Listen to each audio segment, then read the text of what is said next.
पहाड़ों की गोद में बसा एक छोटा सा गांव चित्राल गांव अपनी सादगी भरी जनता और शांत फदाओं की वजह से मशहूर था। यहाँ वक्त जैसे थम सा गया था, न बड़े बाजार, न शोर, न तरकक्की की चमक। लोग अपने छोटे छोटे खेतों और मवेशियों के साथ अपनी जिंदगी गुजार लेते थे। इसी गांव के किनारे पर एक पुराना मिट्टी से बना हुआ मकान था, जिसमें 7 बहनें अपने बड़े भाई गुलजार के साथ रहती थीं। गुलजार बचपन में ही माँ बाप के मरने के बाद अपने छोटे बहन भाइयों का वाहिद सहारा बन गया। गांव वालों की नज़र में वो एक नेक, मेहनती और बावफा शख्स था, जो दिन रात मेहनत करके अपनी बहनों के लिए रोटी कमाता था। लेकिन घर की 4 दीवारी के अंदर एक अलग ही दुनिया थी, जिसमें खामोशी थी, खौफ था और एक ऐसा गुनाह जो हर रात और हर दिन इन बहनों की रूह चीरता रहा। कहानी की शुरुआत उस रात से होती है जब सबसे बड़ी बहन ज़ैनब की उम्र सिर्फ 15 साल थी। वह हमेशा भाई का हुक्म मानती थी, उसके सामने नजरें झुकाकर रहती थी। एक रात जब सब सो चुके थे, गुलजार दबे पांव ज़ैनब के कमरे में दाखिल हुआ। ज़ैनब घबरा गई। उसने पूछा, भाई आप इतनी रात को? लेकिन गुलजार ने कोई जवाब नहीं दिया, बस दरवाज़ा बंद करके ज़ैनब को चुप करा दिया। इस रात के बाद ज़ैनब की ज़िंदगी बदल गई। वो चुप रहने लगी। इसकी आंखों में एक खामोश दर्द बस गया था। वो किसी से कुछ न कह सकी, क्योंकि वो जानती थी कि कोई उसकी बात का यकीन नहीं करेगा। गुलजार भाई था, वालिद जैसा, और मुआशरा ऐसा था जहां बेटियों की इज्जत भाइयों से जड़ी समझी जाती थी। फिर वही जुल्म दूसरी नंबर पर आने वाली बहन शाइस्ता के साथ हुआ, और फिर तीसरी, चौथी, यहाँ तक कि सभी 7 बहनें गुलजार की हवस का शिकार बन गईं।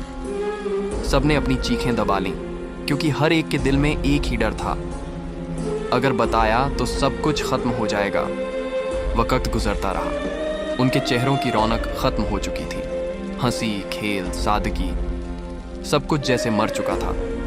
लेकिन जिस्म झूठ नहीं बोलते। एक दिन ज़ैनब काम करते करते बेहोश हो गई। गांव की दाई, जिसका नाम बीबी राबिया था, फौरन बुलवाई गई। बीबी राबिया ने ज़ैनब का मुआयना किया, फिर कुछ पल खामोश रहकर गहरी सांस ली। ये बच्ची माँ बनने वाली है। घर में जैसे झलझला आ गया। गुलजार ने फौरन बीबी राबिया को एक तरफ ले जाकर धमकी दी, ये बात जुबान से निकली तो जुबान काट दूंगा। उसने हाथ में रुपए भी थमा दिए और बीबी राबिया डर कर चुप हो गई। लेकिन सिर्फ कुछ वक्त के लिए। कुछ हफ्ते बाद जब शाइस्ता और दूसरी बहनों के जिस्म भी बोलने लगे, बीबी राबिया का शक यकीन में बदल गया। वह एक दिन गांव की मस्जिद के इमाम और कुछ असरदार औरतों को लेकर उस घर पहुंची। वहां जो सच सामने आया, उसने सबके पांव तले जमीन खींच ली। इमाम ने फौरन पुलिस को इत्तिला दी। गांव में पहली बार पुलिस आई और गुलजार को गिरफ्तार किया गया। बहनें निढाल, खामोश और बेसहारा बैठी रहीं। उनके पेट बढ़ रहे थे और समाज की निगाहें उनके दिलों पर जख्म बनकर लग रही थीं। अदालत में जब गुलजार के खिलाफ मुकदमा चला तो उसके बचाव में कोई नहीं था। उसने एक बार भी इनकार नहीं किया, बस आंखें झुकाए चुपचाप खड़ा रहा। अदालत ने उसे 7 बार उम्र कैद की सज़ा सुनाई, हर बहन के लिए एक, लेकिन सज़ा से जख्म नहीं भरे। सच ये था कि वो बहनें अब कभी आम जिंदगी नहीं जी सकती थीं। समाज उन्हें माँ कह रहा था, लेकिन वो जानती थीं कि वो माँ नहीं बनना चाहती थीं। वो तो सिर्फ बहन थीं, बेटियाँ थीं। मासूम। महीने गुजरे, फिर साल। 7 बच्चों ने इस दुनिया में आंखें खोलीं और उनके रोने की आवाज़ उन बहनों के अंदर छुपी हुई चीखों की गूंज बन गई। लेकिन उन बहनों ने हिम्मत नहीं हारी। उन्होंने एक फैसला किया। ज़ैनब, जो सबसे बड़ी और सबसे ज़्यादा मुतासिर थी, उसने अपने दर्द को ताकत में बदला। वह शहर गई और तालीम हासिल की, फिर बाकी बहनों को भी पढ़ने के लिए उकसाया। उन्होंने अपने बच्चों को पालना शुरू किया और उनके साथ साथ खुद को भी जीने का हुनर सिखाया।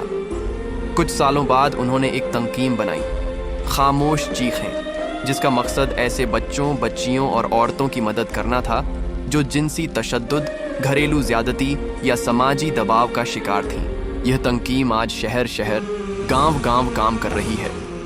उन बहनों की कहानी ने हजारों दिलों को झकझोर दिया। वे अब हर उस बच्ची की उम्मीद बन चुकी हैं जो किसी कमरे में चुपचाप अपनी इज्जत खोती है और बोल नहीं पाती। कहानी का अंत किसी एक सज़ा या एक वाक़ये पर नहीं हुआ, बल्कि एक नए सफ़र पर ख़त्म हुआ। ایک ایسے سفر پر جو درد سے شروع ہوا اور ہمت پر جاکر ٹھہرا